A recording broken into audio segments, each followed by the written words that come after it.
Hello T-Ball fans, I'm Kevin Ripa and this is my Sans 3 Minutes Max.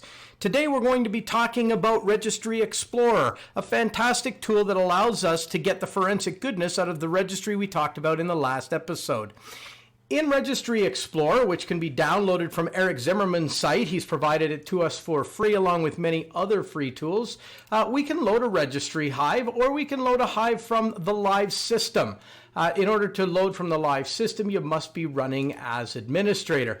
I'm going to load one that I extracted previously, and you can see it also is going to show us once it loads deleted keys in the registry. Bet you didn't know you had access to that stuff. That's really cool.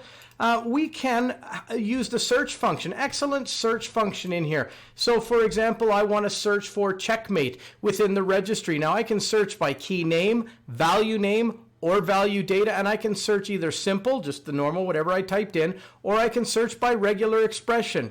When I search, it's going to crawl this entire Hive in hardly no time at all, and it's going to find places where the data exists. So you can see here this checkmate entry, and we see it here in the recently used docs right here. This is where it showed up from. We see the order in the recent docs that it was opened in. Some other goodness within the search functions.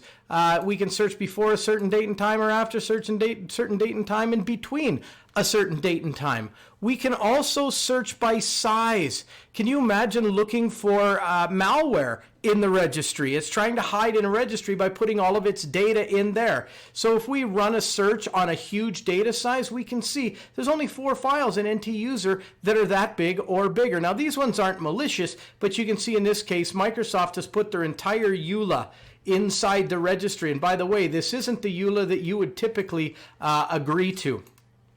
This is a little bit of a different one. Some of the other stuff that we can do in here, we have bookmarks. Now these bookmarks are the most commonly used things inside the registry that we might go after. For example, if I want to look at my recent docs, I can click on recent docs and it's going to list them all for me. I can look at them in various different ways. I can go to the values and see the ugliness that I saw in the last episode that we couldn't make sense of. Well, guess what? This tool makes sense of it. And when I go to recent documents, I can see the MRU order. I can see the name of the file it was referred to. All kinds of forensic goodness that I can use Registry Explorer to get at.